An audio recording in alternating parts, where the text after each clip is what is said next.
नमस्कार दोस्तों, career success platform पे आप सभी का हार्दिक स्वागत है। यूपी टेट 2026 जो पेपर होने वाला है जनवरी में, तो उसमें एक आपका होता है हिंदी का सब्जेक्ट, जो आपके 30 नंबर का वो सब्जेक्ट है हिंदी का। 30 नंबर आपका सीडीपी का होता है, 30 नंबर संस्कृत होता है, 30 नंबर आपका हिंदी का, 30 नंबर ईवीएस, 30 नंबर आपके मैथ के। टोटल आपके पेपर होते हैं 150 नंबर का, जिसमें आपके 5 सब्जेक्ट होते हैं 30-30 नंबर का। तो उसमें एक हिंदी सब्जेक्ट होता है जिसमें 30 नंबर जो आपके लिए बहुत ही महत्वपूर्ण है, और आप इसको अगर अच्छे से पढ़ लेंगे हिंदी सब्जेक्ट को, तो 30 में से आप 30 नंबर ला सकते हैं।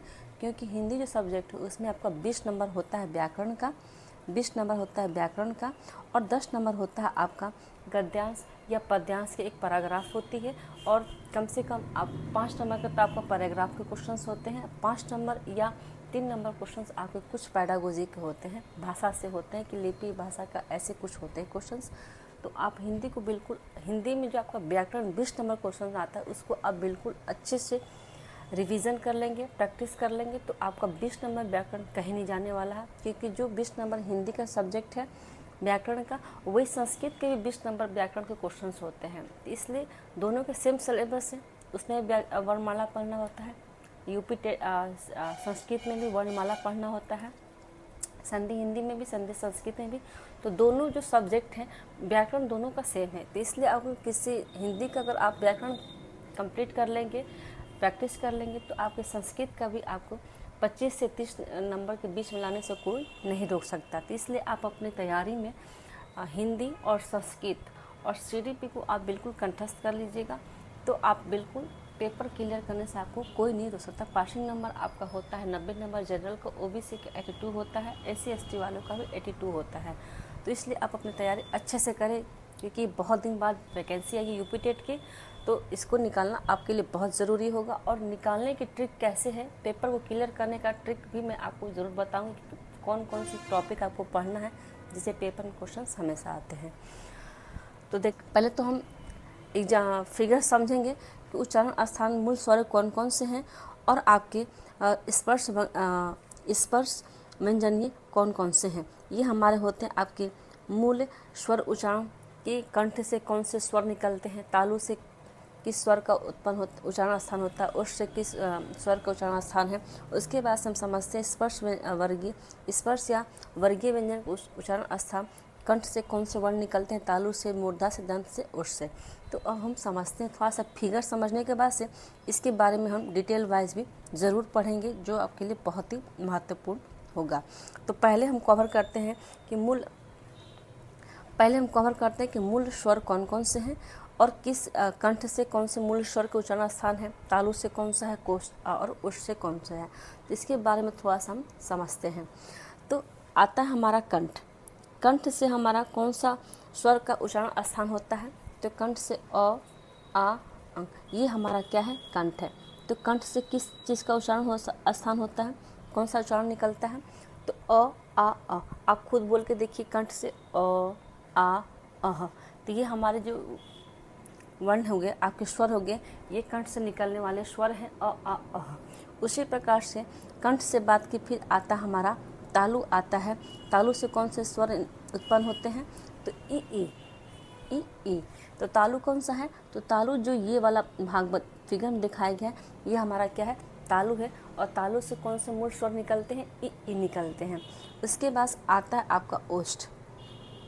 ओष्ठ से कौन से मूल स्वर निकलते हैं, उ। देखिए, ये हमारा क्या हो गया, ये हो गया हमारा ओष्ठ। इससे कौन से निकलते हैं आपके, तो उ जो हमारे ओष्ठ से निकलने वाले मूल स्वर हैं। तो जो हमारा जो स्वर किसे कहते हैं, जो स्वतंत्र रूप से निकले कंठ से, क्या है, कंठ से अ, आ, अ। ये किसी से टकराते हुए नहीं निकल रहा, बिल्कुल स्वतंत्र रूप से निकल रहा है। तालु ई उ। तो ये हमारे जो स्वर है कंठ से निकलते हैं, तालु से और उष से निकलते हैं। ये न मूर्धन्य से निकलते हैं, न जिह्वा से निकलते हैं। तो बस ये हमारा क्या होता है, आपके कंठ से अ, आ निकलते हैं, तालु से ई और उठ से उ। अब ये समझते हैं कि कंठ तालव्य से कौन से स्वर होते हैं, तो कंठ तालव्य से हमारे होते हैं आपके ई ए, जो है हमारे कंठ और तालव्य से निकलने वाले मूल स्वर हैं। ए कहाँ से निकलते हैं, कंठ तालव्य से, कंठ और तालु से निकलते हैं। उसी प्रकार से कंठ और ओष्ठ से कौन से शब्द निकलते, ओ औ क्या होते हैं हमारे कंठोष्ठ से निकलने वाले शब्द है। ओ और औ आ ये हमारे क्या है कंठ और ओष्ठ के द्वारा मूल स्वर उत्पन्न होते हैं। तो अ आ कंठ से निकलते हैं, तालु से ई उ आपके ओष्ठ से। और पेपर में क्वेश्चन आता है कि निम्नलिखित में से ए और ए किस कहाँ का मूल उच्चारण स्थान है, तो हम बताएंगे कंठ तालव्य से होता है। उसी प्रकार से ओ और कहाँ से होते हैं, तो कंठोष्ठ से निकलने वाले शब्द हैं। तो ये हमारे क्या थे मूल स्वर, कहाँ कहाँ से हमारे मूल उच्चारण मूल स्वर उत्पन्न होते हैं, कंठ तालु और ओष्ठ से। तो अब हम ये समझते हैं कि मूल स्वर तो कंप्लीट हो गया। अब हम समझते हैं अपना स्पर्श या वर्गीय व्यंजन उच्चारण स्थान, जो किस भाग से निकलने वाले व्यंजन किसे कहते हैं। व्यंजन जो किसी दूसरे के सहारे निकले, मतलब स्वतंत्र रूप से नहीं निकलते हैं, ये किसी के सहारे ही होते हैं, मतलब उसे व्यंजन कहते हैं। तो समझते हैं कंठ में कौन कौन सा होता है। तो कंठ से हमारे होते हैं क ख ग घ, ये हमारे क्या हो गया आपके, ये कंठ हो गया।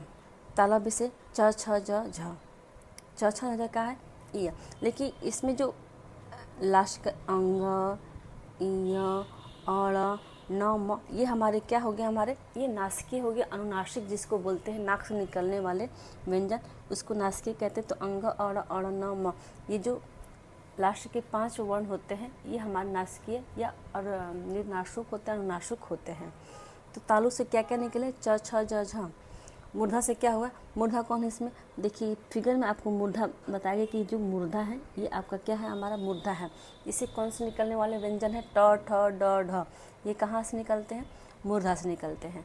दंत से क्या निकलने हैं, दंत से हमारे जो है दंत से त थ द ध, ये हमारे क्या है दंत से निकलने वाले वर्ण उच्चारण हैं, व्यंजन उच्चारण हैं। ओष्ठ से प फ ब भ, ये हमने फिगर से पढ़ा।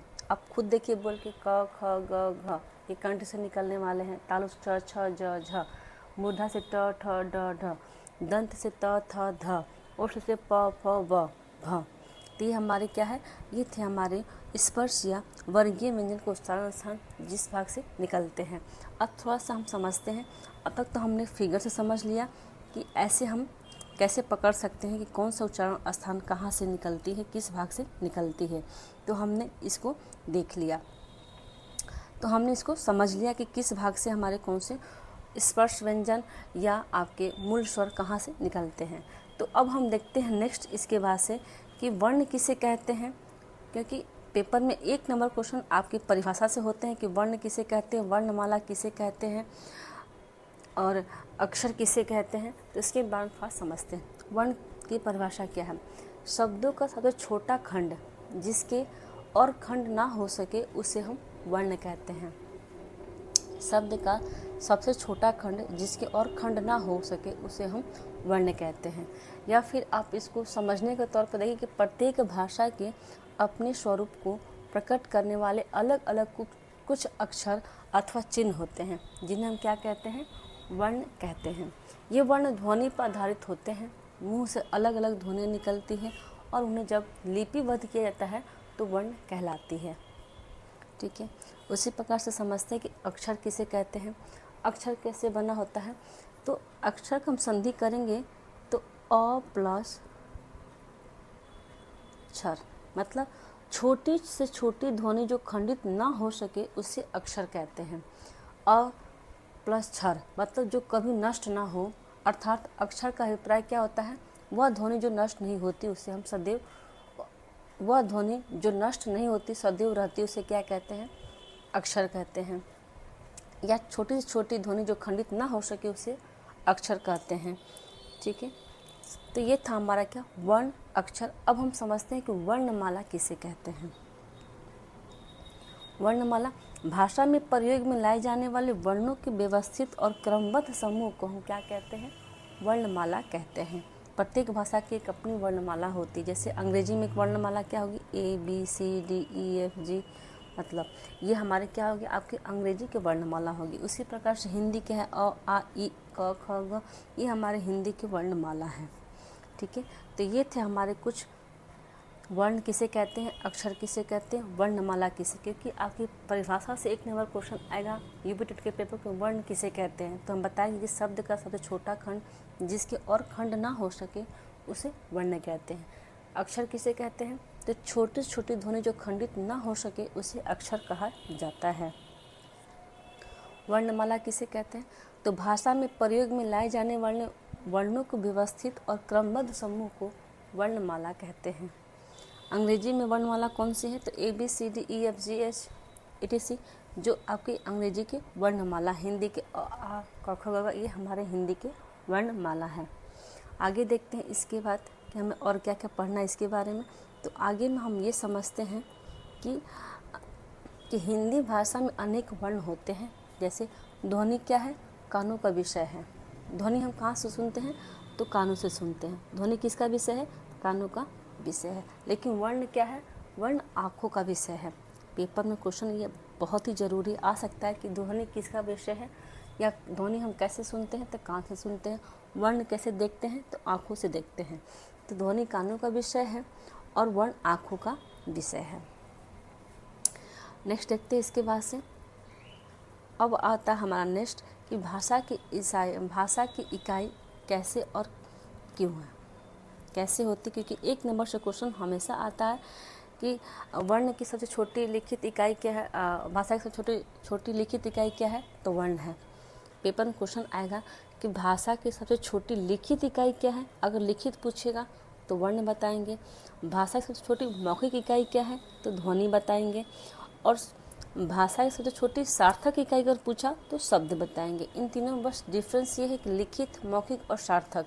अगर पूछता है कि भाषा की सबसे छोटी लिखित इकाई वर्ण होगी, मौखिक इकाई ध्वनि होगी और सार्थक इकाई आपका शब्द हो गया। तो ये थे हमारे यहाँ से कम आपके एक नंबर क्वेश्चन यहाँ से बन सकते हैं कि भाषा की सबसे छोटी लिखित इकाई किसे कहते हैं, तो वर्ण को। मौखिक इकाई किसे कहते हैं, ध्वनि को। सार्थक इकाई किसे कहते हैं, शब्द को कहते हैं। आगे देखते हैं हम और क्या क्या इसमें अच्छा से अच्छा क्या पढ़ सकते हैं। तो हम ये देखते हैं कि मानक हिंदी वर्णमाला को हम कैसे समझते हैं, थोड़ा सा इसके बारे में समझते हैं।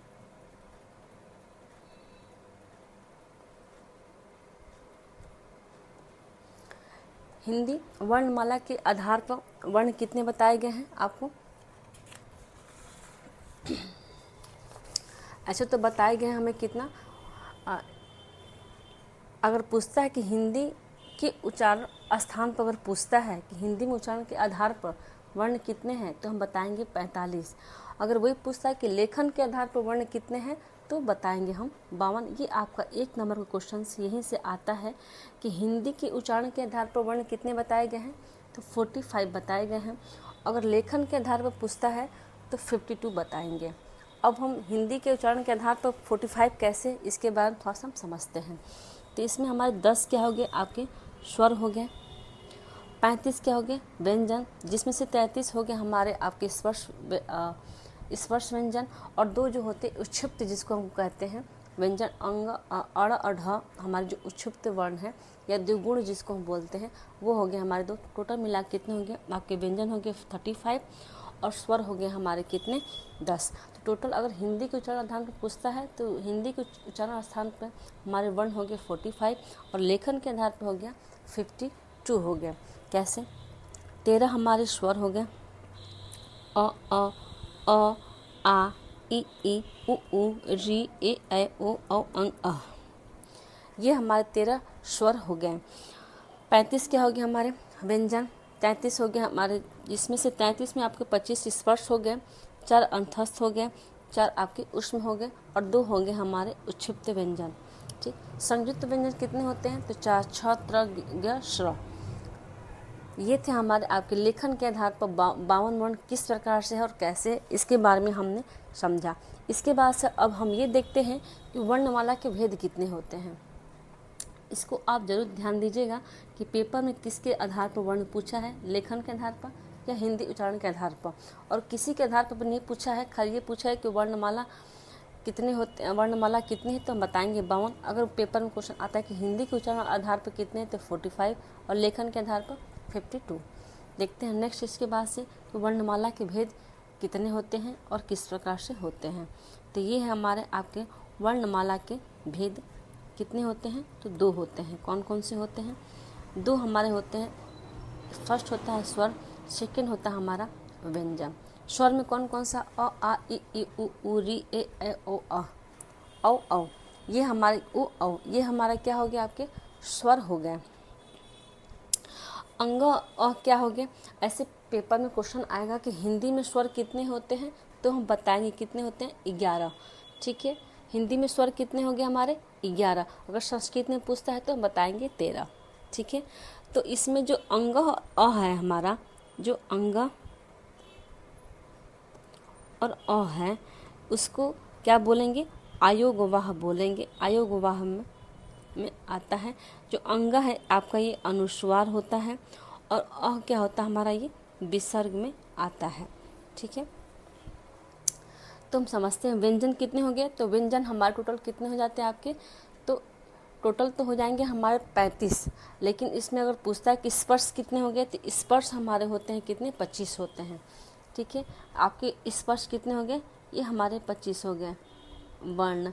और इसमें अंथस हो गए 4, उष्म हो गए 4, और संयुक्त हो गए हमारे 4। तो स्पर्श कौन कौन से, क ख ग घ अंग। जो लास्ट की जो रेड लाइनिंग मार्क किया गया है, ये हमारे क्या है, तो ये हमारे नासिकीय है। क्या बोलते हैं इसको, नासिकीय व्यंजन। कौन कौन से, तो बताएंगे अंग अ, इ, अड़, न, म, हमारे ये नासिकीय वर्ण है। अंथस्थ में क्या है, तो य, र, ल, व अंथस्थ है। अंथस्थ कितने होते हैं, तो 4 होते हैं। उष्म कितने होते हैं, 4 होते हैं। श, श, ह। संयुक्त व्यंजन कितने होते हैं, 4, छ, त्र, ज्ञ, स्र। तो टोटल हमारे कितने हो गए, तो टोटल हमारे हो जाते हैं 52 वर्ण हो जाते हैं आपके। टोटल हमारे हो जाते हैं स्वर कितने हो गए आपके, 52। स्वर और व्यंजन मिला के 52 हो गया आपके वर्ण। तो अब ये समझते हैं कि स्वर किसे कहते हैं। स्वर किसे कहते हैं, क्योंकि स्वर से आपके बहुत सारे क्वेश्चन भर भर के आते हैं, इसलिए आप इसको अच्छे से देखिएगा और समझिएगा, और नोटबुक में से नोट जरूर कीजिएगा। तो स्वर किसे कहते हैं, जिन वर्णों का उच्चारण बिना किसी रुकावट तथा बिना किसी अन्य वर्ण की सहायता से होता हो, और जिनके उच्चारण मुंह से हवा निकलने में कोई बाधा नहीं होती, उन्हें हम स्वर कहते हैं। मतलब किसी भी वर्ण को बोलने में हमें कहीं बिना रुकावट की जो जो वर्ण निकलते हैं, बिना रुकावट के, ना कंठ से लगेंगे, ना मूर्धा से, ना तालु से, ना ओष्ठ, ना दंत से, जो बिना किसी रुकावट से बाहर निकलते हैं वर्ण, वो स्वर होते हैं। और व्यंजन कैसे होते हैं, तो व्यंजन क्या है, आपके कंठ से आएंगे, फिर आएंगे आपके तालु, फिर मूर्धा, फिर दंत, फिर ओष्ठ से टकराते हुए जो निकलते हैं वो व्यंजन होते हैं। जो बिना टकराते निकलते हैं वो हमारे स्वर होते हैं। तो जैसे अ, आ, इ, उ, री, ए, ओ, औ, ये हमारे क्या हो गए, स्वर हो गए, जो बिना किसी रुकावट, बिना बाधा के ये हवा के रूप में बाहर निकलते हैं। तो उन्हें हम क्या कहते हैं, स्वर कहते हैं। अब समझते हैं स्वर के कितने भेद होते हैं। स्वर के कितने होते हैं भेद, तो स्वर कितने भेद बताए गए हैं, तो 3 बताए गए हैं। कौन कौन से हो गए हमारे, तो हो गए ह्रस्व, दीर्घ और प्लुप्त। स्वर कितने भेद बताए गए हैं, 3, ह्रस्व, दीर्घ, प्लुप्त। ह्रस्व कितने हैं, तो 4 हो गए। ह्रस्व कितने हमारे, तो 4 हो गए। दीर्घ कितने हो गए, 7 हो गए। प्लुप्त कितने हो गए, इसका कोई अंत नहीं है। ठीक है, तो ह्रस्व में कौन कौन से हैं, अ, इ, उ, री हमारे क्या हो गए आपके, ह्रस्व हो गए। दीर्घ में आ, इ, उ, ए, ओ, औ, ये हमारे दीर्घ मतलब बड़ा, ह्रस्व मतलब छोटा। जो छोटे स्वर हैं वो हमारे ह्रस्व हैं। मतलब ह्रस्व का मतलब जिसमें कम हवा निकलती हो, वो हमारे ह्रस्व हो गया। और दीर्घ में क्या है, तो अधिक समय लगता है या दुगुना समय लगता है ह्रस्व से, तो हमारे दीर्घ हो गए। मतलब आ, ई, उ, ए, ओ, औ, मतलब अधिक समय लगना, वो हमारा क्या है, दीर्घ। ह्रस्व में कम समय में निकलता है उस शब्द स्वर, उसे ह्रस्व कहते हैं। जैसे अ, नल, न, ल, जैसे नल, तो नल में कम समय लगा। अब देखते हैं दीर्घ कैसे हम बोल सकते हैं नल का। जैसे नल हो गया क्या, ये आपका ह्रस्व हो गया। तिल, मुरली, वृक्ष, जिसको कम समय लगे, कम समय में या कम हवा मुंह से निकलती है, उसे ह्रस्व। दीर्घ मतलब जहाँ ज़्यादा समय लगे, तो वो हमारे दीर्घ हो गए। प्लुप्त में है आपका, जैसे ओम हो गया, तो ये हमारे क्या है, प्लुप्त हो गया। अब देखते हैं आपको कि हर्ष किसे कहते हैं, थोड़ा सा डिटेल वाइज समझते हैं। ठीक है, पेपर में क्वेश्चन आ सकता है ये कि मात्रा या उच्चारण काल के आधार पर स्वर कितने होते हैं, तो 3, ह्रस्व स्वर, दीर्घ स्वर, प्लुप्त स्वर। जिह्वा के आधार पर स्वर कितने होते हैं, तो जिह्वा के भी आधार पर हमारे स्वर होते हैं कितने आपके, तो जिह्वा के आधार पर होते हैं आपके स्वर 3। कौन कौन से, अग्र स्वर, मध्य स्वर, पश्च स्वर। नेक्स्ट हमारा होता है आपके कि मुख्य द्वार या मुख विवर के खुलने के आधार पर स्वर कितने हैं, तो 4 बताए गए हैं। कौन कौन से हैं, विवृत स्वर, अर्धविवृत स्वर, समवृत स्वर और समवृत स्वर। नेक्स्ट हम देखते हैं कि आपको ओष्ठाकृति के आधार पर स्वर कितने बताए गए हैं, तो ओष्ठाकृति के आधार पर स्वर बताए गए हैं 2, वृत्तमुखी स्वर और अवृत्तमुखी स्वर। उसी प्रकार से घोष तत्व के आधार पर स्वर कितने बताए गए हैं, तो घोष तत्व के आधार पर या स्वर तंत्रियों के उत्पन्न कंपन के आधार पर स्वर कितने बताए गए हैं, 2, घोष स्वर और अघोष 2 बताए गए हैं हमारे। और प्राण तत्व के आधार पर कितने स्वर हैं, 2 हैं, अल्प प्राण और महाप्राण। तो इसके थोड़ा सा हम बारे में समझते हैं, आपका डिटेल वाइज को कैसे हम समझते हैं। ठीक है, तो अब हम समझते हैं कि मात्रा के आधार पर या उच्चारण काल के आधार पर ह्रस्व, दीर्घ और प्लुप्त किसे कहते हैं, इसके बारे में थोड़ा सा हम समझते हैं। ठीक है,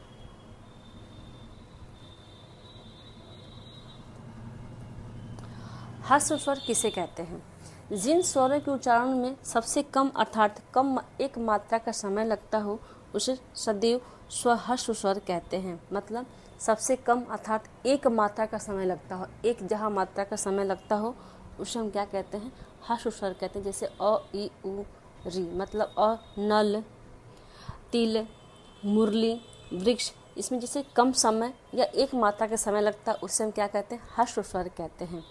दीर्घ स्वर किसे कहते हैं, तो दीर्घ स्वर कहते हैं हम जिन स्वरों के उच्चारण में ह्रस्व स्वरों के अधिक के समय लगभग दुगुना समय लगता हो उन्हें हम दीर्घ स्वर कहते हैं।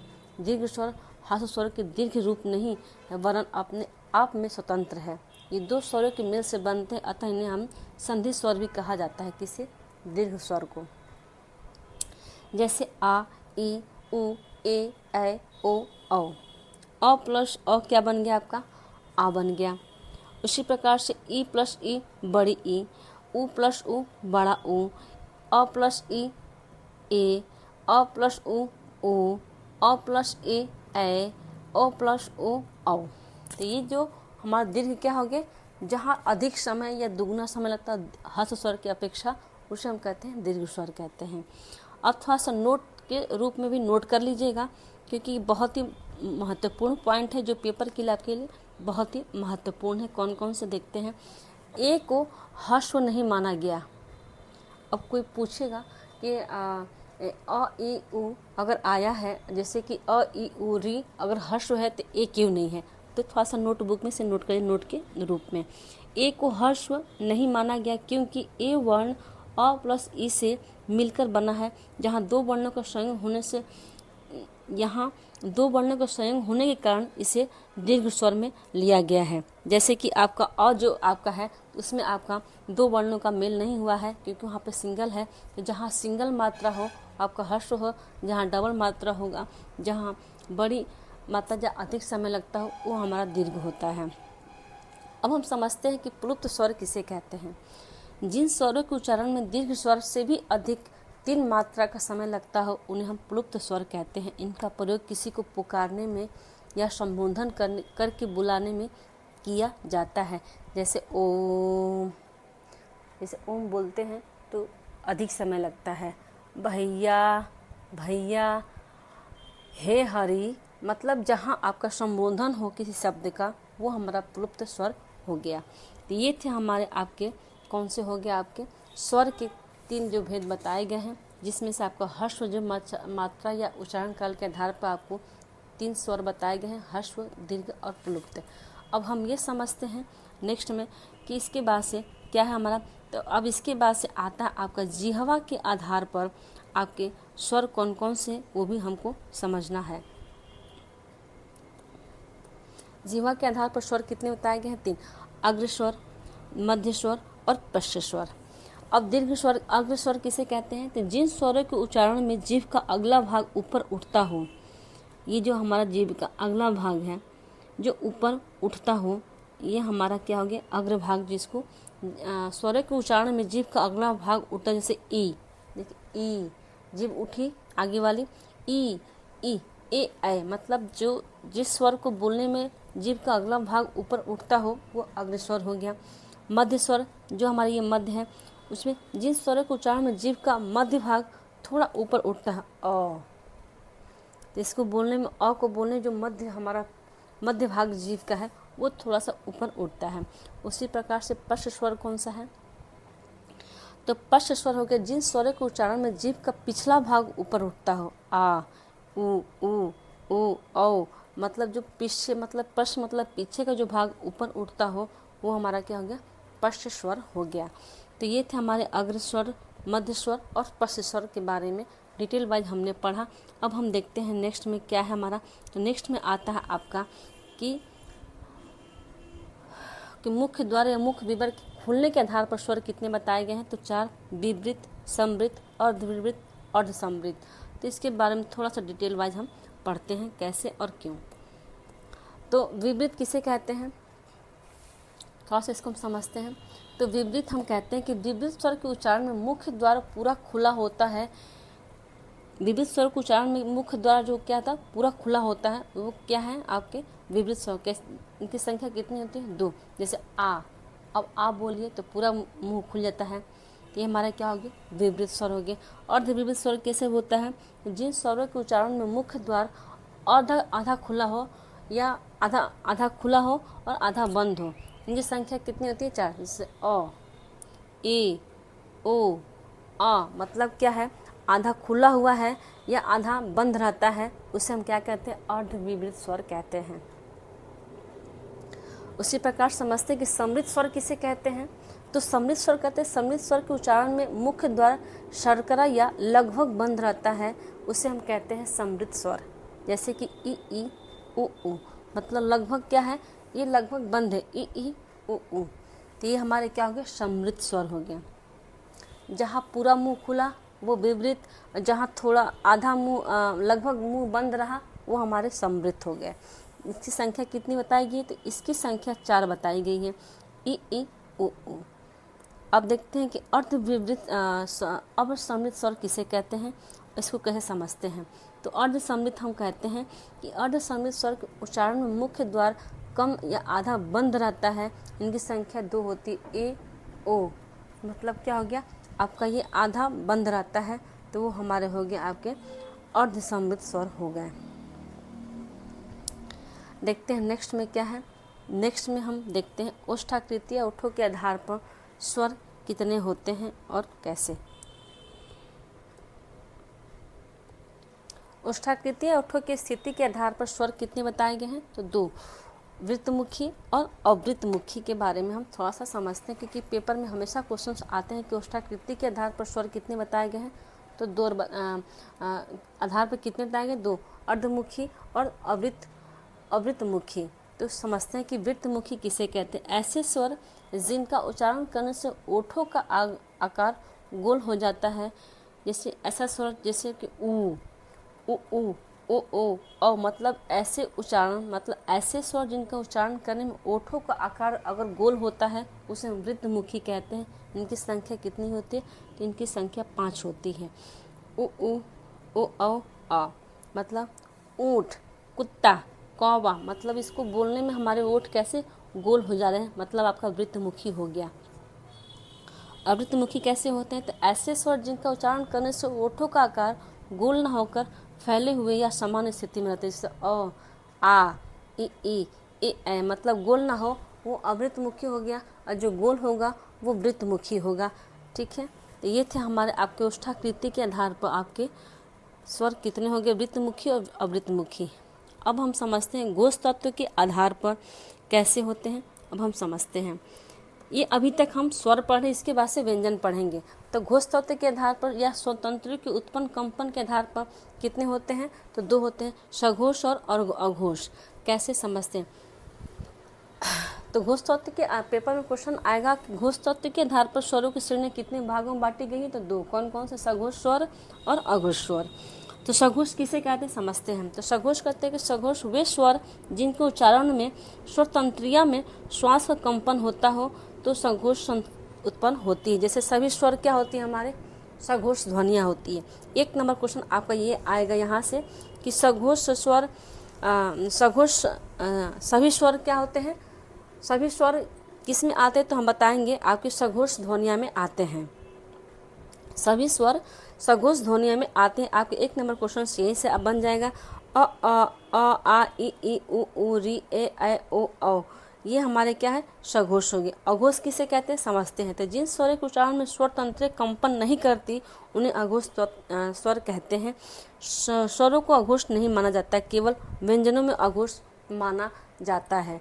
1 नंबर क्वेश्चन आपका ये आएगा कि अघोष में स्वर मानते हैं या नहीं, तो हम बताएंगे नहीं, क्योंकि अघोष को व्यंजन में मानते हैं, स्वर में नहीं मानते हैं, क्योंकि स्वर क्या है हमारे? सघोष ध्वनि में आते हैं, न कि अघोष ध्वनियों में आता है। अघोष कहाँ आता है? तो व्यंजन में आता है। सघोष कहाँ आता है?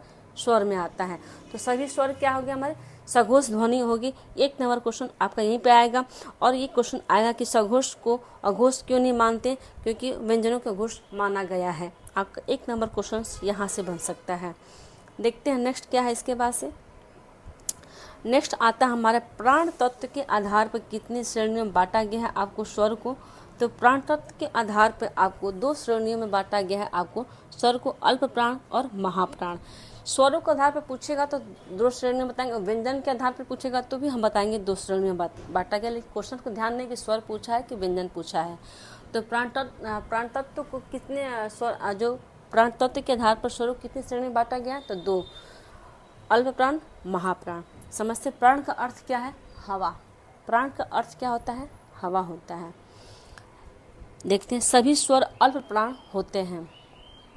सभी स्वर क्या होते हैं? अल्प प्राण होते हैं, यानी कि उनके उच्चारण में मुख से कम हवा निकलती है। हमारे क्या होंगे आपके? ये हमारे होंगे आपके अल्प प्राण हो गए। महाप्राण में कोई स्वर नहीं होते हैं। ठीक है, तो ये थे हमारे आपके अल्प प्राण और महाप्राण।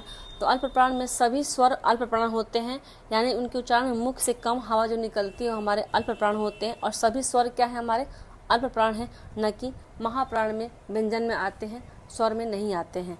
तो ये था। तो हमने कंप्लीट किया वर्ण किसे कहते हैं, वर्णमाला किसे कहते हैं, अक्षर किसे कहते हैं, वर्ण के कितने रूप बताए गए हैं, तो 2 स्वर और व्यंजन। तो हमने अभी क्या कंप्लीट किया है? तो स्वर कंप्लीट कर लिया। इसके बाद से अब हम देखते हैं क्या व्यंजन किसे कहते हैं। हमने स्वर कंप्लीट कर लिया, अब हम देखते हैं व्यंजन किसे कहते हैं। स्वर कंप्लीट, अब हम व्यंजन के बारे में पढ़ते हैं कि स्पर्श व्यंजन कौन सा है, अंतस्थ व्यंजन, उष्म व्यंजन, संयुक्त व्यंजन किसे कहते हैं, व्यंजन के कितने भेद बताए गए, कितने रूप बताए गए, इसके बारे में हम पढ़ते हैं। तो हमारा कंप्लीट हो गया। अब इस पेज पर स्वर कंप्लीट कर लिया। अब हम देखते हैं व्यंजन किसे कहते हैं, क्योंकि पेपर से व्यंजन से भी भर भर क्वेश्चंस आते हैं कि ये कंठ तालव्य कौन सा है, तालु कौन सा है, चौवर्ग में कौन कौन से वर्ण आते हैं, पवर्ग में कौन कौन से वर्ण आते हैं। तो हम समझते हैं क्या कि व्यंजन किसे कहते हैं। व्यंजन हमने कंप्लीट किया, स्वर किसे कहते हैं। अब हम कंप्लीट करेंगे कि व्यंजन किसे कहते हैं। ठीक है, व्यंजन के आधार पर कितने भागों में बांटा गया है उसको भी हम कंप्लीट कर लिए हैं, करेंगे।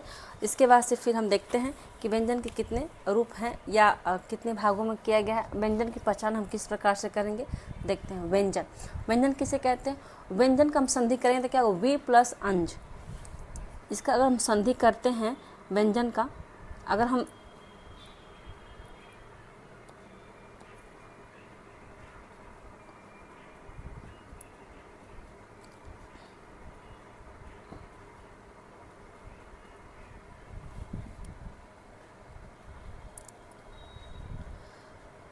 अब हम करते हैं कंप्लीट व्यंजन किसे कहते हैं थोड़ा समझते हैं। व्यंजन का हम संधि करेंगे तो क्या कैसे बनेगा, तो we plus Anju, we plus अंज क्या हो जाएगा हमारा व्यंजन। ठीक। वी क्या हो गया हमारा इसमें, वी हो जाता है आपका इसमें उपसर्ग। वी क्या होगा हमारा इसमें, उपसर्ग। ये थोड़ा सा पेन दिक्कत कर रहा है। वी क्या हो गया हमारा इसमें, उपसर्ग हो गया। उसी प्रकार से अंज क्या हो गया हमारा, तो अंज हो जाता है हमारा धातु। तो वी प्लस अंज मिलकर क्या बन गया, व्यंजन। वी क्या हमारा उपसर्ग है, अंज क्या है धातु, जिसका अर्थ क्या होता है, विशेष अंजित यानी स्वर युक्त, विशेष अंजित या स्वर युक्त व्यंजन कहते हैं। व्यंजन किसे कहते हैं, थोड़ा सा हम समझते हैं। तो जिन वर्णों के उच्चारण के लिए स्वरों की सहायता ली जाती है, स्वर युक्त मतलब कि स्वर के साथ। हमने कहा व्यंजन का अर्थ क्या होता है, स्वर युक्त या विशेष अंजित है। तो स्वर युक्त मतलब कि स्वर युक्त मतलब स्वर के साथ है। तो डिफिनेशन देखते हैं क्या है, डिफिनेशन है कि जिन वर्णों के उच्चारण के लिए स्वरों की सहायता ली जाती है वे व्यंजन होते हैं, व्यंजन कहे जाते हैं। क्या कहते हैं, व्यंजन कहते हैं। इसका अर्थ यह हुआ कि व्यंजनों का उच्चारण बिना स्वर के हो ही नहीं सकता। देखिए स्वर क्या है, स्वर स्वतंत्र रूप है, वो बिना किसी सहायता से आगे बढ़ता है, बिना रुकावट से उसको बोलते हैं। लेकिन व्यंजन को वो कई जगहों से टकरा के वर्ण बाहर शब्द आता है। जैसे कि हम कोई भी शब्द बोलेंगे तो कंठ से, फिर आएगा तालु, फिर मूर्धा, फिर दंत, फिर ओठ से, इन सब चीज़ों से टकराते हुए वो वर्ण बाहर आएगा, जिसको हम व्यंजन कहते हैं। लेकिन स्वर में क्या है कि बिना किसी सहायता से, बिना किसी टकराव से वो बाहर आता है, तो वो स्वर होता है। लेकिन व्यंजन में 5 जगहों से होकर व्यंजन का वर्ण बाहर आता है, कंठ, तालु, मूर्धा, दंत और ओठ से। उसी में व्यक्त किया गया कि इसका अर्थ यह हुआ कि व्यंजनों का उच्चारण बिना स्वर के नहीं हो सकता। इनके उच्चारण में हवा के मार्ग में कुछ रुकावटें होती हैं। हवा के मार्ग मतलब जो हम कोई भी शब्द वर्ण बोलेंगे तो जो हवा के मार्ग रुकावट मतलब कंठ आ गया, कंठ आ गया, मूर्धा आ गया, तालु आ गया, दंत आ गया, ओष्ठ, मतलब हवा के मार्ग में रुकावटें होते हुए व्यंजन बाहर आते हैं, तो उसे हम व्यंजन कहते हैं। अब हम ये देखते हैं कि व्यंजन का वर्गीकरण किस प्रकार से किया गया है। व्यंजन का वर्गीकरण हम उच्चारण के स्थान पर व्यंजन के 3 भागों में व्यक्त किया गया है। व्यंजन कितने भागों में विभाजित किया गया है, तो 3। फर्स्ट क्या है हमारा स्पर्श व्यंजन, सेकंड हो गया अंतस्थ व्यंजन, थर्ड हो गया हमारा उष्म व्यंजन। स्पर्श व्यंजन कितने होते हैं, तो 25 होते हैं। अंतस्थ कितने होते हैं, 4 होते हैं। उष्म कितने होते हैं, 4 होते हैं। ठीक है, तो हमने क्या पढ़ा अभी कि व्यंजन किसे कहते हैं, व्यंजन कितने भागों में विभाजित किया गया, 3 भागों में। अब हम समझते हैं कि स्पर्श व्यंजन किसे कहते हैं। स्पर्श व्यंजन किसे कहते हैं, इसके बारे में थोड़ा सा हम समझते हैं, क्योंकि स्पर्श व्यंजन से हर बार क्वेश्चन भर के क्वेश्चंस आते हैं, तो इसलिए अपनी तैयारी में आप इसको बिल्कुल कंठस्थ होकर लेके चलिएगा। और इसके कुछ क्वेश्चंस जो पेपर में यूपी टेट के पेपर में आया हुआ क्वेश्चन है उसको भी हम सॉल्व कराएंगे। 5-6 क्वेश्चन जो सिर्फ वर्ण से आया हुआ है, इसलिए आप इस टॉपिक को बहुत ही इंपॉर्टेंट तरीके से सुनिएगा, समझिएगा और करते हुए चलिएगा। तो हम समझते हैं स्पर्श व्यंजन किसे कहते हैं। जिन अक्षरों अथवा वर्णों के उच्चारण के समय जिह्वा मुख के विभिन्न भागों जैसे कंठ, तालु, मूर्धा, दंत, ओष्ठ को स्पर्श करती है, उसे हम स्पर्श व्यंजन कहते हैं। स्पर्श व्यंजन कितने होते हैं, तो 25 होते हैं। 1 नंबर क्वेश्चन से यहीं से आता है कि स्पर्श व्यंजन कितने होते हैं, तो 25 होते हैं। द्विगुण कितने होते हैं, 1 नंबर क्वेश्चन यहाँ से आएगा। द्विगुण कितने होते हैं, तो 2, अड़, अढ़। जो जोड़ने के बाद कितनी संख्या होती है, 27। लेकिन अगर इन दोनों को नहीं जोड़ेंगे तो 25 होती है स्पर्श, इन दोनों को जोड़ देंगे तो 27 हो जाएगी हमारी स्पर्श। तो इसलिए आपको पेपर में देखना है कि स्पर्श व्यंजन को साथ द्विगुण व्यंजन भी जोड़ने के लिए बोला है या नहीं। ठीक है, अब हम देखते हैं आपका स्पर्श व्यंजन कितने होते हैं और कहाँ कहाँ से कौन से शब्द बाहर निकलते हैं। कंठ जो क वर्ग हमारा है, जो क वर्ग से क्या क्या होता है, तो क वर्ग में क, ख, ग, घ, अंगा। अंगा भी कंठ में आता है, लेकिन जो आपकी जो लास्ट के जो स्पर्श व्यंजन के जो लास्ट वाले होते हैं ये क्या होते हैं हमारे, ये नासिकी होते हैं, जिसको हम नाक से प्रयोग करते हैं आपको भूलने में। नासिकी या अनुनासिक भी बोलते हैं इसको। ठीक है, तो कंठ से क, ख, ग, घ हमारा होता है आपका क वर्ग। च वर्ग च से ज़्यादा इया जो तालव्य से बोले जाते हैं। उसी प्रकार ट वर्ग से ट, ठ, ड, ढ, अड़ जो मूर्धन्य है आपका। और त वर्ग से त, थ, द, ध, न जो दंत से बोले जाते हैं। और प से प, फ, ब, भ, म जो उष्ण का प्रयोग होता है। आप इसको एक बार बोल के देखिए तो समझ क से देखिए, क, ख, ग, घ, अंग मतलब क्या है, जो क वर्ग है कंठ से निकल रहा, बोलने में खुद आप यहाँ पे टच कीजिए कंठ के पास तो वहाँ पर जो कंपन होगी वो कंठ होगी। तो कंठ से निकलने वाले शब्द कौन से हैं, क ख ग घ। यहाँ पेपर में क्वेश्चन आ सकता है कि कंठ से निकलने वाले वर्ण कौन कौन से हैं, तो हम बताएंगे आपके क ख ग घ अंग हमारा क्या है, ये क वर्ग के में कंठ से निकलने वाले। तालव्य को देखिए, च छ ज झ इ तालव्य है हमारा। ट वर्ग ट ठ ड ढ अण मूर्धन्य से निकलने वाले शब्द हैं। त थ ध ध न दंत से देखिए, दांत में टच हो रहा है, त थ द ध बोलने पर। से प फ ब भ ओष्ठ भी आपके स्पर्श हो रहे हैं, तो ये ओष्ठ वर्ग के हो गए। तो ये थे हमारे स्पर्श व्यंजन 25 होते हैं। अगर द्विगुण व्यंजन को जोड़ेगा या क्षिप्त व्यंजन को जोड़ बताएगा तो 27 होते हैं। अब हम समझते हैं आपको कि घोष तत्व के आधार पे व्यंजन कितने होते हैं, व्यंजन कितनी श्रेणियों में बांटा गया है घोष तत्व के आधार पर। तो घोष तत्व के आधार पर व्यंजन को 2 श्रेणियों में बांटा गया है। घोष तत्व का अघोष का अर्थ क्या होता है, सबसे पहले हम ये समझते हैं। तो घोष का अर्थ होता है स्वर तंत्रियों से ध्वनि का कंपन। स्वर तंत्रियों से ध्वनि का कंपन को घोष कहते हैं। घोष तत्व के आधार पर व्यंजन को 2 श्रेणियों में बांटा गया है। कौन कौन सा है वो भी हम समझते हैं। कितने भागों में बांटा गया है, तो 2 भागों में बांटा गया है। फर्स्ट हमारा अघोष व्यंजन, दूसरा हमारा सघोष व्यंजन। ठीक है, अब हम समझते हैं इसके बारे में कि कैसे, और तो हम थोड़ा सा जल्दी समझेंगे इसको, कैसे होता है अघोष, कैसे होता है अघोष। तो अघोष किसे कहते हैं पहले हम ये समझते हैं। अघोष किसे, जिन व्यंजनों के उच्चारण में, इसको थोड़ा सा हम बड़ा कर दें, थोड़ा सा समझने में आपको आसानी रहेगी। घोष व्यंजन किसे कहते हैं, तो घोष जिन व्यंजनों के उच्चारण में स्वर तंत्रियाँ कंपन नहीं करती उन्हें अघोष कहते हैं। मतलब जिनको बोलने में जो स्वर तंत्रियाँ होती है कंपन नहीं करती उसे हम अघोष कहते हैं। प्रत्येक वर्ग के प्रथम 2 वर्ण यानी वर्ग का प्रथम और द्वितीय वर्ण क्या हमारा अघोष है। जैसे यहाँ पे आपका प्रथम और द्वितीय वर्ण क और ख, ये हमारा क्या है आपका, ये आपका अघोष हो गया। उसी प्रकार से हमारा क्या है सघोष किसे कहते हैं, तो जिन व्यंजनों के उच्चारण में स्वर तंत्रिया में श्वास का कंपन होता है तो सघोष ध्वनियाँ उत्पन्न होती है, उन्हें हम सघोष कहते हैं। मतलब क्या, इसमें श्वास का कंपन होगा बोलते समय, और अघोष में क्या कंपन नहीं होता है। तो प्रत्येक वर्ग के अंतिम 3 जो वर्ण होते हैं हमारे, हर वर्ग का तीसरा, चौथा और पांचवा, ये हमारा क्या है आपका सघोष है। देखिए क ग घ अंग, ये हमारा सघोष हो गया।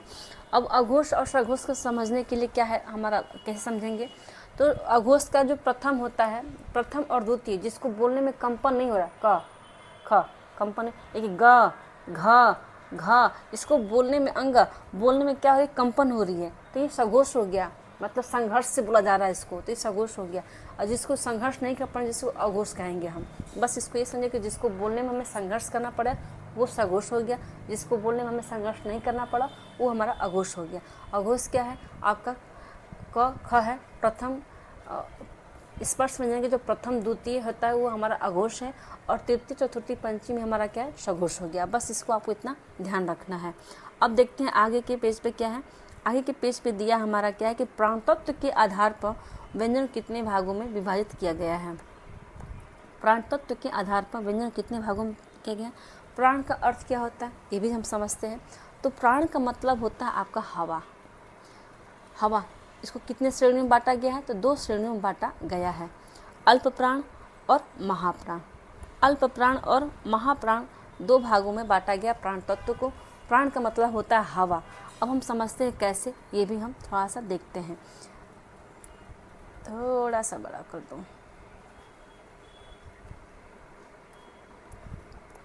अल्प प्राण किसे कहते हैं वो भी समझते हैं। जिन व्यंजनों के उच्चारण में मुख से कम वायु निकलती है उन्हें अल्प प्राण कहते हैं। इन्हें कम वायु वाले व्यंजन भी कहा जाता है। किसको, अल्प प्राण को। अल्प मतलब छोटा समझिए, अल्प का मतलब थोड़ा, मतलब कम वायु निकलता है, कम हवा निकलती है मुंह से। अल्प का मतलब हो गया थोड़ा, तो अल्प मतलब क्या होगा थोड़ा, ये तो इसको क्या कहेंगे हम, अल्प का मतलब थोड़ा, मतलब जो कम वायु निकलती हुई हमारा अल्प प्राण हो गया। ठीक है। अब हिंदी वर्णमाला प्रत्येक वर्ग का जो पहला और तीसरा और पांचवा जो व्यंजन होता है वो हमारा अल्प प्राण होता है। जैसे आपका क ग घ, इसको बोलने में हमारी क्या हो, कम वायु निकल रही है, तो ये क्या हो गया हमारा अल्प प्राण हो गया। ठीक है। और ये किन किन वर्ग में है, तो पहला, तीसरा और पांचवा जो होगा आपका वो हमारा क्या है, अल्प प्राण हो गया। ठीक है, इसके अतिरिक्त य, र, ल, व भी अल्प प्राण व्यंजन के उच्छिप्त अल्प प्राण भी है, और जो उच्छिप्त या दुगुण जो अड़ है आपका वो भी हमारा क्या है, आपका अल्प प्राण है। जैसे कि आपका क ग अंग, ये क्या होगा, अल्प प्राण हो गया। लेकिन जो उच्छिप्त जो द्विगुण व्यंजन होता है जिसको इच्छुप्त भी बोलते हैं, वो हमारा क्या है, आपका ये भी आपका अल्प प्राण हो गया। और य, र, ल, व भी क्या है हमारा, ये भी अल्प प्राण है हमारा। ठीक, अब हम समझते हैं आपको कि महाप्राण किसे कहते हैं। पेपर में एक क्वेश्चन और भी आए थे, बहुत पहले की बात है, कि अल्प प्राण की संख्या कितनी बताई गई है। तो अल्प प्राण की संख्या हमें बताई गई है 20, है तो 19, लेकिन द्विगुण शब्द को अगर जोड़ दिए तो हमारी टोटल संख्या कितनी हो जाएगी, 20 हो जाएगी। उसी प्रकार से महाप्राण किसे कहते हैं वो भी समझते हो, इसकी संख्या कितनी है ये भी हम समझते हैं। तो जिन व्यंजनों के उच्चारण में अधिक वायु निकलती है उन्हें हम महाप्राण कहते हैं। महा मतलब महा, ये ऐसी, अल्प मतलब थोड़ा, महा मतलब ज़्यादा, मतलब जिसको बोलने में अधिक वायु निकलती है वो महाप्राण होता है। इन्हें बोलने के अधिक संघर्ष करना पड़ता है, मुख से अधिक वायु निकालनी पड़ती है। हिंदी वर्णमाला में प्रत्येक वर्ग का दूसरा और जो चौथा वर्ण होता है व्यंजन, वो महाप्राण होता है। जैसे ख, घ, इसको बोलने में अधिक वायु निकल रही है, लेकिन क, ग, ग, अंग, इसको कम वायु नहीं, तो जो अधिक वायु निकलती है वो हमारा महाप्राण हो गया। ये कौन से वर्ग में होता है, तो आपका द्वितीय चतुर्थी वर्ग में होता है। ठीक, इसके अतिरिक्त जो स उष्म व्यंजन होते हैं हमारे, ये हमारे भी क्या होते हैं, ये भी हमारे महाप्राण होते हैं। और जो हमारा होता है ये अंतस्थ व्यंजन, ये हमारे होते हैं आपके अल्प प्राण। ठीक है, और लेकिन जो द्विगुण जिसको उच्छिप्त वर्ण कहते हैं, ये भी हमारा क्या होता है, जो अड़ होता है वो हमारा अल्प प्राण होता है। और ढ जो होता है, ढक्कन ढ जिसको बोलते हैं, वो महाप्राण होता है। तो इनकी संख्या कितनी, इसकी तो संख्या होती है 20, एक जोड़ के इसकी संख्या होती है 14, लेकिन हम इच्छुप्त वर्ण को भी जोड़ देंगे तो टोटल हो जाएगी हमारी 15 संख्या हो जाती है। ठीक है, अब ऑप्शन के देने के ऊपर डिपेंड किया कि ऑप्शन दिया 19 या 20 या 14 या 15। अगर 19 और 20, 19 दिया होगा तो 19 लगाएंगे, 20 दिया होगा तो 20 लगाएंगे। अगर 19 दिया रहेगा तो 20 नहीं देगा, 20 देगा तो 19 नहीं देगा। तो आपको इसमें ध्यान देना है कि ऑप्शन में दिया क्या है। ठीक है, तो ये थे हमारे अल्प प्राण और महाप्राण किसे कहते हैं। अल्प मतलब थोड़ा सा जहाँ वायु निकलती है उसे हम अल्प प्राण कहते हैं। उसी प्रकार से प्राण तत्व किसे कहते हैं, तो जहाँ हमारे अधिक अल्प मतलब थोड़ा और महा मतलब ज़्यादा, तो जहाँ अधिक वायु का प्रयोग होता है वो हमारा होता है क्या, आपका अल्प प्राण होता है, महाप्राण होता है। जहाँ कम वायु का प्रयोग होता है वो हमारा होता है अल्प महाप्राण। तो देखते हैं नेक्स्ट, अब इसके बाद पेज में क्या है आता है आपका अंतस्थ व्यंजन किसे कहते हैं। क्योंकि हमने कहा व्यंजन को 3 भागों में विभाजित किया गया है। व्यंजन कितने भागों में विभाजित किया गया है, तो 3 भागों में विभाजित किया गया है व्यंजन को। ठीक है, अब कौन कौन सा है वो भी हम समझते हैं, क्योंकि हमारे लिए बहुत ही महत्वपूर्ण है आपका ये कि अंतस्थ किसे कहते हैं, उष्म किसे कहते हैं। ठीक है, तो अब हम समझते हैं आपको कि अंतस्थ किसे कहते हैं।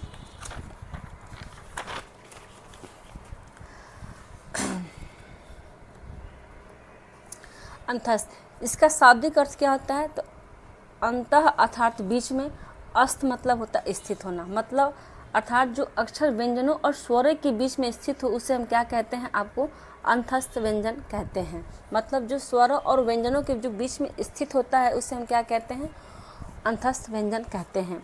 तो जिन वर्णों का उच्चारण न तो पूर्ण रूप से व्यंजनों में होता है और न ही स्वरों में होता है उसे क्या कहेंगे, अंतस्थ कहते हैं। पेपर में क्वेश्चन आ सकता है कि जिन वर्णों का उच्चारण तो पूर्ण रूप से व्यंजन में होता है न पूर्ण रूप से स्वर में होता है उसे क्या कहते हैं, तो हम बताएंगे अंतस्थ व्यंजन कहते हैं। 1 नंबर क्वेश्चन आपका यहीं से बन जाएगा। नेक्स्ट पॉइंट हमारा है कि जिन अक्षरों के उच्चारण में जिह्वा मुख के विभिन्न भागों को पूर्ण रूप से स्पर्श ना करें। अंतस्थ व्यंजन कौन कौन होते हैं, हमने बताया था ना अभी, य, व, र, अल्लाह, ये हमारे क्या है, अंतस्थ व्यंजन है। तो जिन अक्षरों के उच्चारण में जिह्वा मुख के विभिन्न भागों को पूर्ण रूप से स्पर्श ना करे वो हमारा क्या, अंतस्थ, य, व, र, ल, मतलब पूर्ण रूप से किसी को भी स्पर्श नहीं कर रहा, वो हमारा क्या है, अंतस्थ व्यंजन हो गया। देख, तो कुछ हम अंतस्थ व्यंजन को नोट के रूप में नोट करते हैं जो आपके लिए बहुत ही महत्वपूर्ण है। क्या क्या है देखते हैं। यह और वह क्या है, अर्ध स्वर है। पेपर में क्वेश्चन आ सकता है कि अर्ध स्वर क्या, कौन कौन कौन वर्ण है, तो बताएंगे यह और वह, जो कभी न स्वर न ये स्वर है न व्यंजन है।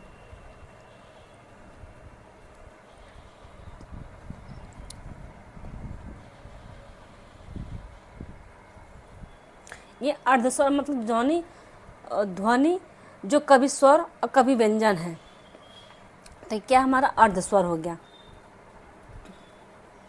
नहीं यार, मजा नहीं आया।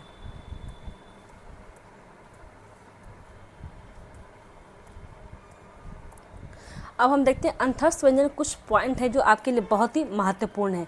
कौन कौन सा देखते हैं, यह और वह क्या हमारा अर्धस्वर है। पेपर में क्वेश्चन आ सकता है कि अर्धस्वर कौन कौन से वर्ण है, तो यह और वह क्या हमारे अर्धस्वर हैं, जो मतलब ध्वनि जो कभी स्वर और कभी व्यंजन है, वो हमारे क्या है, अर्धस्वर कहलाते हैं। उसी प्रकार से र क्या है, र लुंठित है। र क्या है, लुंठित है, जिसके उच्चारण में जीव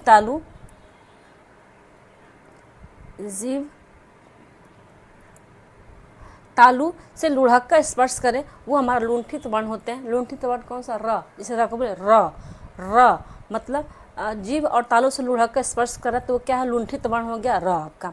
उसी प्रकार से ल क्या है हमारा, तो ल क्या है, पार्श्विक वर्ण है, जिसके उच्चारण में हवा जीव के पार्श्व बगल से निकल जाए, जैसे ल को जीव के पार्श्व बगल से निकल गया ल, तो ये ल कैसा वर्ण हो गया, तो पार्श्विक वर्ण हो गया आपका। ठीक है, अर्धस्वर कौन सा है, य और वह है।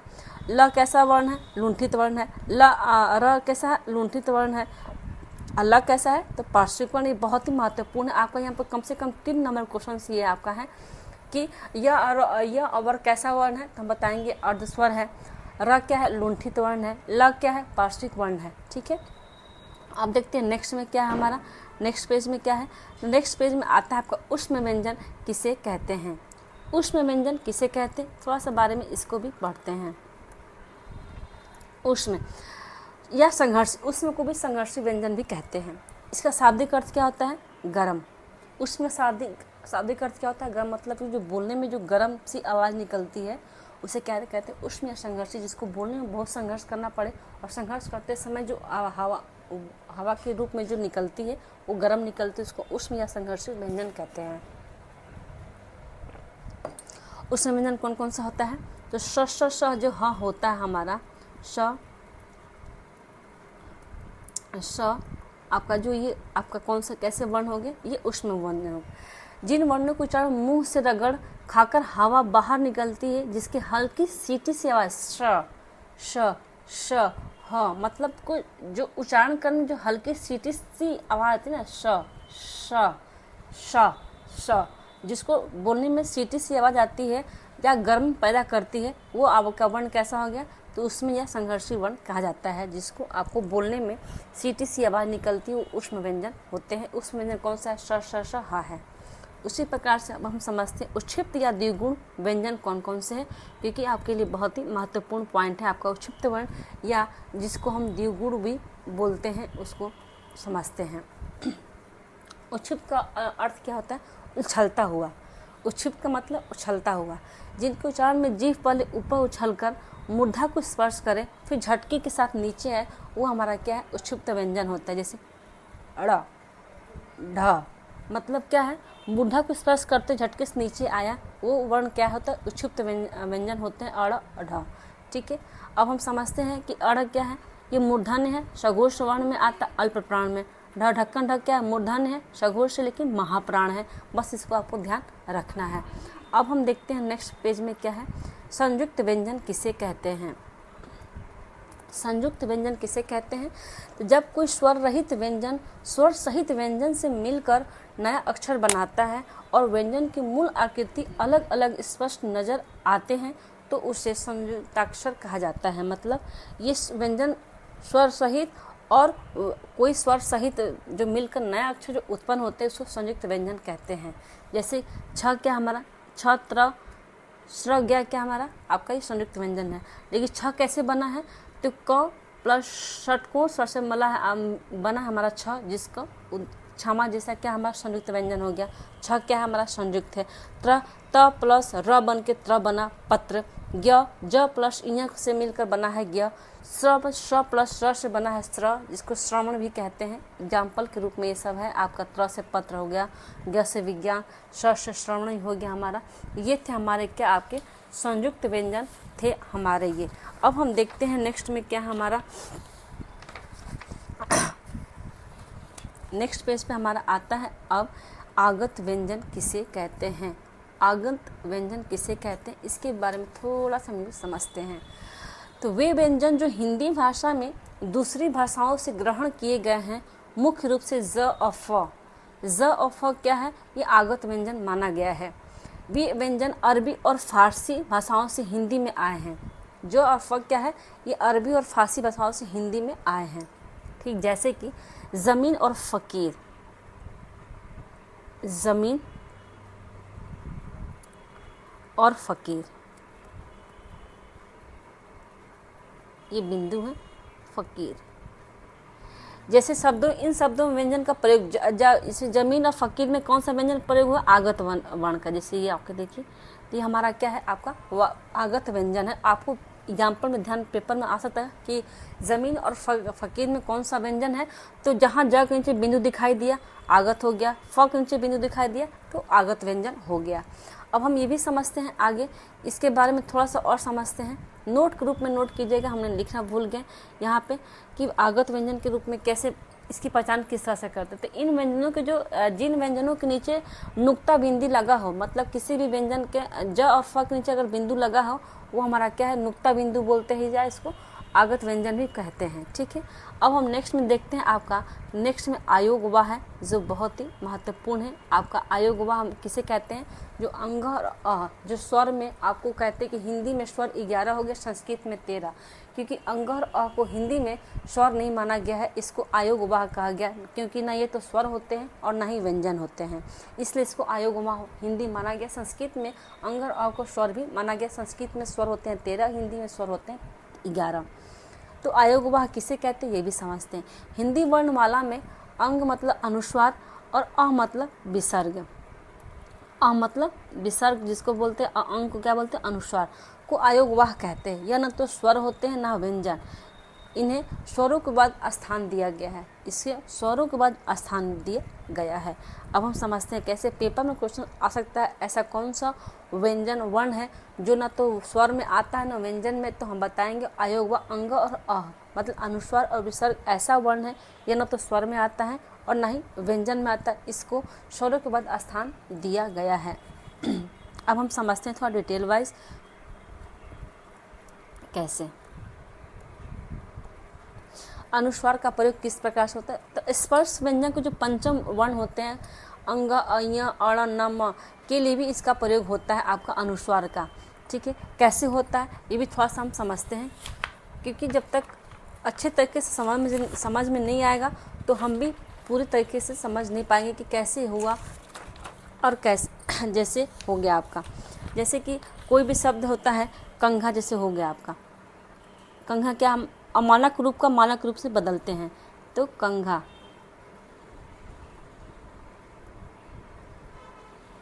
कंघा हो गया, इसमें आपका अनुस्वार के रूप में होगा, तो इसको मानक रूप से कैसे लिखेंगे, तो मानक स्वरूप से हम ऐसे लिखेंगे कंघा। ठीक है, ये हमारा क्या है, ये अमानक है और इसका ये मानक रूप है। तो ठीक है, कंघा, जैसे पहले हम लोग कंघा इस तरह से लिखते थे, लेकिन जब अनुस्वार लगाएंगे तो कैसे लिखेंगे, तो कंघा इस प्रकार से लिखेंगे। इसी प्रकार से होता है घंटी, घंटी को अड़ लगाएंगे, आधा अड़ लगाएंगे, लेकिन जब लिखना होगा मानक रूप में तो घंटी घ के ऊपर अंक की मात्रा लगा देंगे। तो जो अंक की मात्रा का जो प्रयोग करते हैं हम ऊपर में, तो इस पंचम वो क्या होता है, हमारा अनुस्वार होता है। अनुस्वार के रूप में जो किसी भी वर्ण के ऊपर जो बिंदु लगती है वो अनुस्वार होती है। उसी प्रकार से विसर्ग किसे कहते हैं वो भी हम समझते हैं। विसर्ग किसे कहते हैं थोड़ा सा इसको समझते हैं। वर्ण के अंत या आखिरी में लगना जो दो बिंदु होते हैं, इसकी पहचान इस तरह से होती है। जो दो बिंदु होते हैं हमारे क्या होते हैं, विसर्ग होते हैं। कैसे, विसर्ग के उच्चारण में कंठ से हल्के से ह के समान होता है। जो हम जैसे अह, कोई बार प्रातः, पूर्णतः, समानतः, मतलब कि विसर्ग संधि को जो कंठ से जब बोलते हैं तो हल्के ह का जो उच्चारण होता है वो क्या होता है हमारा आपका ये विसर्ग होता है। हिंदी में इसका प्रयोग वहीं होता है जहाँ संस्कृत निष्ठ शब्दों का प्रयोग होता है, जैसे कि अतः। इसको उच्चारण करने में अतः ह के उच्चारण में आ रहा ना, हल्के से ह का समान होता है, तो जो ये क्या हो गया हमारा विसर्ग हो गया। इसी प्रकार से प्रातः, प्रायः, सामान्यतः, मतलब जहाँ दो बिंदु का प्रयोग होगा हमारा वो हो गया आपका विसर्ग व्यंजन हो गया।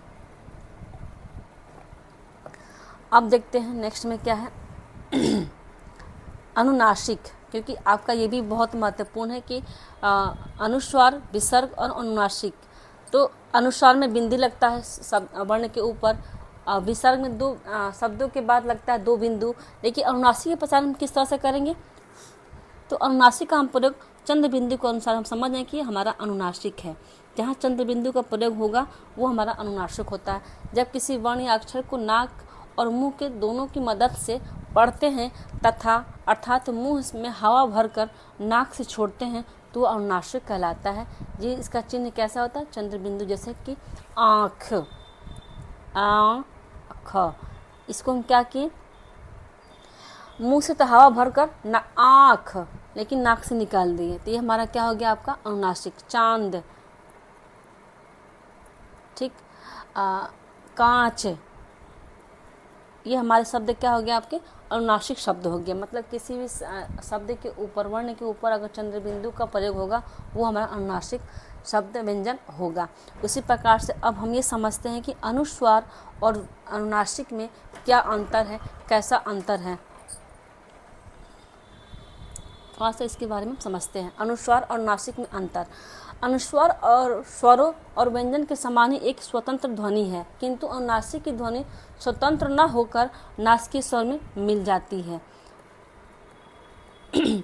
अनुस्वार और स्वरों और व्यंजनों के समान ही एक स्वतंत्र ध्वनि होती है, लेकिन तो अनुनासिक ध्वनि स्वतंत्र न होकर नासिकीय स्वर में मिल जाती है। वो क्या हमारा है आपका ये अनुस्वार और अनुनासिक है। उसी प्रकार से अनुस्वार क्या है? तो अनुस्वार के उच्चारण में वायु केवल नाक से निकलता है, लेकिन अनुनासिक में क्या होता है? तो उच्चारण वायु मुख और नाक दोनों से एक साथ निकलता है। अनुस्वार सिर्फ क्या होता है, हम नाक से आवाज़ निकालते अंगा इंगा, लेकिन अनुनासिक में क्या होता है? तो मुख और नाक दोनों के साथ निकलती है। जैसे आँख, आँख मतलब नाक और मुख दोनों का प्रयोग हुआ वो हमारा अनुनासिक हुआ, और जहाँ सिर्फ नाक का प्रयोग हुआ वो हमारा अनुस्वार हो गया। ठीक है, और देखते हैं पॉइंट क्या है आपका अनुस्वार और अनुनासिक की पहचान करने का। इसके पॉइंट हमारे ये एक और हैं जो बहुत ही महत्वपूर्ण है कि अनुस्वार धीमी ध्वनि में होती है, लेकिन अनुनासिक क्या होता है? तीव्र। जैसे कि हम बोल दिया आपको, अनुस्वार में हम बोलते हैं क्या, अनुस्वार में हमने बोल दिया आपको कोई भी शब्द, जैसे कि कंघा, कंघा धीरे से, लेकिन अगर हम अनुनासिक में बोलेंगे तो आँख, चांद, मतलब जहाँ तीव्र ध्वनि का प्रयोग हो वो हमारा अनुनासिक हो गया, और जहाँ धीमी ध्वनि का प्रयोग हो अनुस्वार हो गया। दंत, जैसे आपका यहाँ पर है दंत, ये अनुस्वार हो गया। दांत, ये अनुनासिक हो गया। ठीक, ये थे कुछ अंतर। और थोड़ा सा देखते हैं पॉइंट जो आपके लिए बहुत ही महत्वपूर्ण है। संस्कृत शब्दों के अंत में जो अनुस्वार आता है उसका उच्चारण मुख से के समान होता है, जैसे स्वयं, एवं। जो संस्कृत शब्द के जो अंत में जो अनुस्वार आता है, ये अनुस्वार हमारे हैं आता है, इसका प्रयोग मुँह से के समान होता है, स्वयं एवं। लेकिन चंद्रबिंदु का प्रयोग प्रायः अ आ इ अ आ उ पर ही किया जाता है, जैसे अंधेरा, आँख, ऊंचाई। मतलब चंद्रबिंदु का प्रयोग किस किस वर्ण पे करते हैं? अ आ उ के ऊपर ही किया जाता है आपका चंद्रबिंदु का प्रयोग। तो ये थे हमारे आपके अनुस्वार और अनुनासिक में अंतर किस प्रकार से हम कर सकते हैं। ये थे हमारे आज का ये था हमारे आपके वर्ण का। स्वर किसे कहते हैं हमने पढ़ लिया, वर्ण किसे कहते हैं, वर्णमाला किसे कहते हैं हमने पढ़ा, अक्षर किसे कहते हैं। उसके बाद से हमने ये पढ़ा कि वर्णमाला को कितने भागों में वर्गीकृत किया गया, तो 2 भागों में स्वर और व्यंजन। स्वर को कितने भागों में किया गया हमने वो भी पढ़ लिया। स्वर को 3 भागों में आपका हर्ष, दीर्घ, प्लुत में वर्गीकृत किया गया। उसके बाद से हमने पढ़ा व्यंजन को, व्यंजन कितने भागों में वर्गीकृत किया गया, 3, आपको स्पर्श, अंतस और उष्ण। उसके बाद से अब हम ये देखते हैं आपका कि जो वर्ण से आपके कुछ क्वेश्चंस पेपर में आए हुए हैं जो बहुत ही महत्वपूर्ण है, यूपी टेट के पेपर में आपका वर्णमाला से क्वेश्चंस आए हैं, सिर्फ 5 क्वेश्चन जो बहुत ही महत्वपूर्ण है, तो वो भी हम समझते हैं। तो अब हमने कंप्लीट कर लिया वर्णमाला के स्पर्श और व्यंजन कंप्लीट किया, उससे संबंधित कुछ क्वेश्चंस जो पेपर में आए हुए उसको हम सॉल्व कराएंगे।